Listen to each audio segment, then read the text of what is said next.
Now let's move to part number third of this question. तो part number third में हमें दिया गया है the coach of a cricket team buys 7 bats and 6 balls for rupees 3800. Later she buys 3 bats and 5 balls for rupees 1750. Find the cost of each bat and each ball.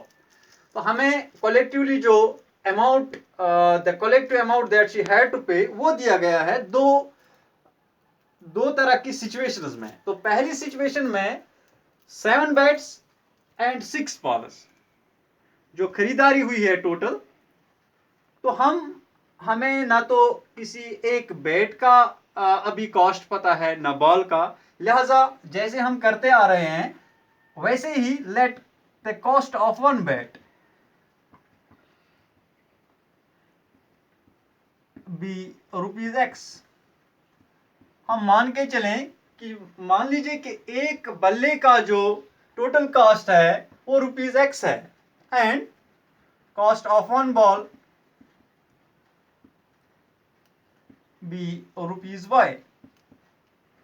तो इस हिसाब से अगर हम पहली कंडीशन देखें that when she went to buy the bats and balls together, she had to pay rupees 3800 for 7 bats and 6 balls. Means 7 bats 7x plus 6 balls 6y equal to 3800. 3800. This is our first equation. And the second one, later when she buys 3 bats and 5 balls for rupees 1750, means she how many bats she bought? 3 bats. So 3x plus 5y is equal to 1750. 1750. This is our equation second. Now we can take the value of x or y from any of the equations among these two. Let us take from equation first. From equation first, we have already given 7x plus 6y is equal to 3800. तो मैं एक step यहाँ पे skip कर रहा हूं, directly मैं x का वैल्यू लिखूंगा. x is equal 3800 minus 6y divided by 7. ये हमें एक x का वैल्यू यहाँ पे आ रहा है इस इक्वेशन से. तो जब हमने इस इक्वेशन से वैल्यू लिया तो ये हमें लाजमी तौर पे सेकंड इक्वेशन में सब्स्टिट्यूट करना पड़ेगा. तो जब हम यही value substitute the value of x from equation third, इसको मैं इक्वेशन थर्ड के तौर पे ले रहा हूं, from equation third in equation second, board के इस तरफ. तो इक्वेशन जो सेकंड है हमारी that is 3x plus 5y is equal to 1750. Now instead of x I will write the value of x. 3 into 3800 minus 6y divided by 7 plus 5y, ये वाला plus 5y is equal to 1750. तो multiplication जैसे मैंने आपको कई tricks भी सिखाई थी, जैसे 38 3s are 114 और इसमें इसके लास्ट में 2 zeros हैं तो वो ऐड हो जाएंगे. Minus 3 6s are 18y divided by 7 plus 5y is equal to 1750. Now I have to carry the addition of these two rational numbers, so I will put 1 as the denominator of the second number. तो हमें क्या मिलेगा यहाँ पे 11,400 into 1 11,400 minus 18y into 1 18y plus 5 7s are 35 and y divided by 7 is equal to 1750. तो next step में अब हमें 35y में से 18y 35 में से 18 निकालने हैं तो 17 रह गए, 17y। ये प्लस साइन इसलिए आएगा क्योंकि 35 यहाँ पे प्लस साइन में है और 18 जो है वो नेगेटिव साइन में है, और 18 जो है 35 से छोटा है। 17y इज इक्वल, और यहाँ पे इसके साथ 11,400 है। चलो इस स्टेप में मैं लिख रहा हूँ ये 11,400 plus 17y is equal to 7 zeros are 0, 7 5s are 35, 3 carry, 7 7s are 49 plus 3 52, 7 1s are 7 plus 5 12, 12,250। तो अगर मैं इस तरफ 17y को रखूं, ये प्लस है यहाँ पे, 17y is equal to 12,250 minus 11,400। तो वही मैथमेटिकल ट्रिक्स हम यूज करेंगे जो हम करते आ रहे हैं। जैसे कि अगर यहाँ पे 12,400 होता और उसमें से हम 11,400 निकालते तो 1000 मिलता, लेकिन ये उससे 150 कम है, लिहाजा 1000 में से भी 150 कम हो जाएंगे। तो y का वैल्यू जो है वो 850 डिवाइडेड बाय 17 आएगा। तो 17 5s are 85 and 17 zeros are 0।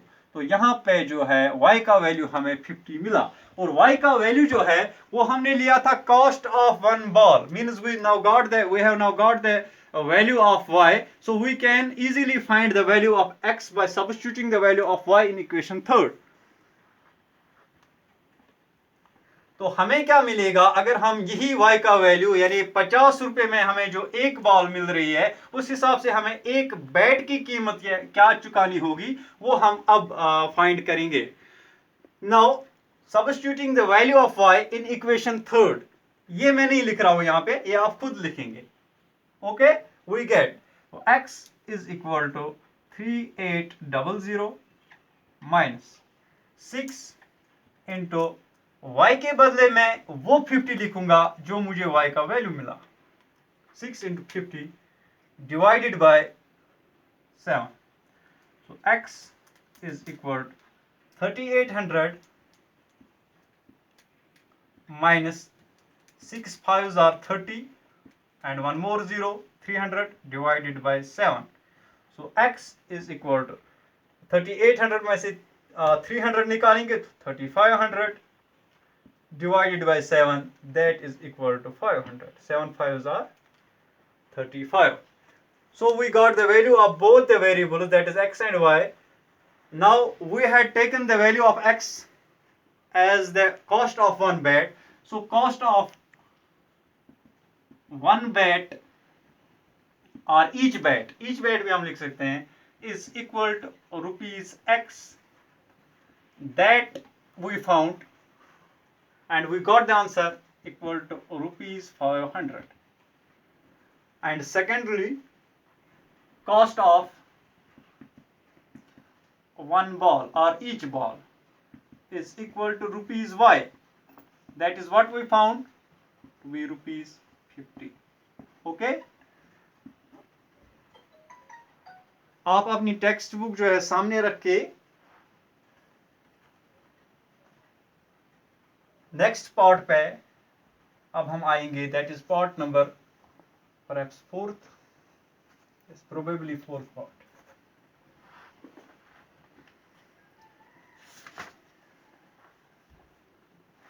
Fourth part of this question। The taxi charges in a city consist of a fixed charge together with the charge for the distance covered। For a distance of 10 kilometer, the charge paid is 100 rupees 105। पहले हम इस question को थोड़ा समझें। अब देखिए यहाँ पे ऐसे रूल्स नहीं है, लेकिन बाहर जो बहुत सारे शहर हैं वहां पे एक रूल होता है कि मिसाल के तौर पे अगर मुझे यहां से श्रीनगर जाना है और अचानक रास्ते में ही कोई काम ऐसा पड़ गया कि मुझे रास्ते में ही पैसेंजर गाड़ी को अलविदा कह के वहां पे उतरना पड़ा, तो दो तरह के कॉस्ट लगते हैं। One is fixed cost, fixed price fair, fair जो मेरा है वो फिक्स्ड रहेगा कि सिर्फ सोमो में या अगर बस में हूं तो सोमो में चढ़ने के सिर्फ वो फिक्स्ड रहेगा एक 10 रुपए या 20 रुपए या 25, मानो 30 रुपए। 30 रुपए तो मुझे हर हाल में अदा करने ही करने हैं, चाहे मैं सिर्फ 10 कदम के बाद क्यों ना उतरूं। 30 रुपए, ये इसको हम कहते हैं फिक्स्ड प्राइस। ऐसा कई रेस्टोरेंट्स में भी होता है। तो जब हम रेस्टोरेंट पे जाते हैं तो एक तो फिक्स्ड प्राइस, मान लीजिए 300 रुपए हमें पहले देने हैं, उसके बाद अगर हम चाय कॉफी लंच वगैरह एक्स्ट्रा कुछ भी लें तो उसके लिए अलग प्राइस। तो दूसरा क्या है, दैट इज पर किलोमीटर चार्जेस। कि अगर हमने 5 किलोमीटर फॉर एग्जांपल तय किया और पर किलोमीटर था 5 रुपए, तो ये 5 5 × 5 25, यानी 5 किलोमीटर चार्ज करने पे मुझे पर किलोमीटर के हिसाब से 25 रुपीज पे करने थे, लेकिन टोटल में मुझे कितने करने हैं, ₹30 + 25। एक तो ये फिक्स्ड चार्ज ऑलरेडी रहेगा और अलग से मुझे ये 25 रुपए इसमें ऐड करने पड़ेंगे, तो ₹55। तो ऐसे बनता है।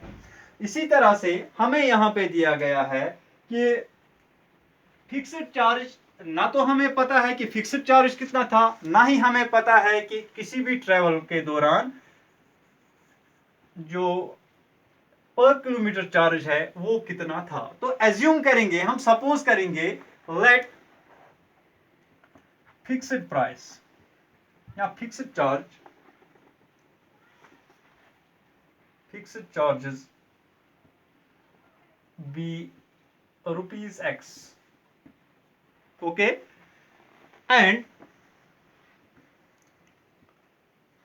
चार्जेस पर किलोमीटर, हर 1 किलोमीटर पे जो चार्ज लगती है हमें बी ₹Y। तो उस हिसाब से हमें पहली जो कंडीशन दी गई है, for a distance of 10 kilometres means 10 times Y, पर किलोमीटर जो है वो हमें ₹Y देने पड़ रहे हैं, और अगर हम 10 टाइम्स Y करेंगे तो मिलके x के साथ मिलके हमें कितना पे करना है टोटल में, ₹105। तो इक्वेशन हमारे लिए क्या बनी, एक तो पहले fixed price means x plus 10 kilometre that is 10y, ये मिलके बन रहा है 105। तो इसको हम इक्वेशन फर्स्ट मान के चलेंगे। और सेकंड इंफॉर्मेशन जो दी गई है, that is for a journey of 15 kilometres the charge paid is ₹155। Now, if the fixed price is same, that is fixed for all types of passengers, x plus 15y is equal to 155. This is the second equation that we got from the question. Information contained in the question. तो अगर हम पहले equation में से लेंगे from equation first, अगर x का value लें, x का जो वैल्यू है वो आएगा 105, ये प्लस 10 हम उस तरफ ले जाएंगे माइनस 10y, तो इसको हम रखेंगे इक्वेशन थर्ड 150 माइनस 10y। तो इस हिसाब से अगर हम इसको सब्स्टिट्यूट करेंगे इक्वेशन सेकंड में, वो सब मैं नहीं लिखूंगा, आप खुद लिखेंगे, substitute the value of equation of x from equation third in equation second, तो हमें क्या मिलेगा, x के बदले ये सब लिखेंगे 150 minus 10y plus 15y is equal to 155 105। This is actually 105।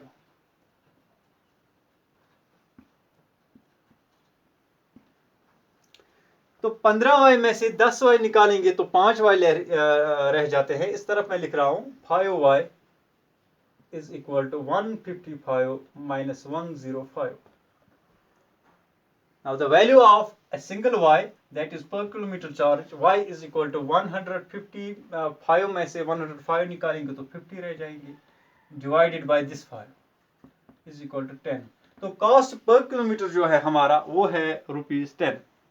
अब हम इस वैल्यू को सब्स्टिट्यूट करेंगे इक्वेशन थर्ड में, ताकि हमें एक्स का वैल्यू यानी फिक्स्ड चार्ज जो है वो भी पता चले। और इसके आगे भी थोड़ा सा क्वेश्चन दिया गया है, वो भी हम सॉल्व करेंगे, वो वाला पार्ट भी उसका। Substitute value of y in equation third we get. तो इक्वेशन थर्ड में जो y का वैल्यू है वो हम सब्स्टिट्यूट करेंगे। तो x जो है हमारा that was equal to 105 minus 10y। तो x is equal to 105 minus 10, और y के बदले हम ये वाला 10 लिखेंगे। 10 into 10 means 100। So x is equal to 105 minus 100, that is 5. So fixed cost जो है हमारा, fixed cost is equal to ₹5 and cost per kilometer is equal to ₹10। तो ये हमें मिला। और आगे क्वेश्चन में क्या दिया गया है, अब हमें बताना है how much does a person have to pay for traveling a distance of 25 kilometers। अगर हम इसी कॉस्ट के हिसाब से फिक्स्ड प्राइस और जो हमें कॉस्ट पर किलोमीटर पे करना है, अगर हम इसी हिसाब से 25 किलोमीटर डिस्टेंस जो है वो ट्रेवल करेंगे तो हमें कितना अदा करना होगा। Cost to be paid for a journey of 25 kilometers, that will be equal to x means fixed price plus 25 times y। so that is equal to x का वैल्यू हमें 5 मिला plus 25 into 10, so that is equal to ₹5 plus 25, 10s are 250, so that is equal to ₹255। so we will have to pay a cost of ₹255 for the entire journey of 25 kilometers।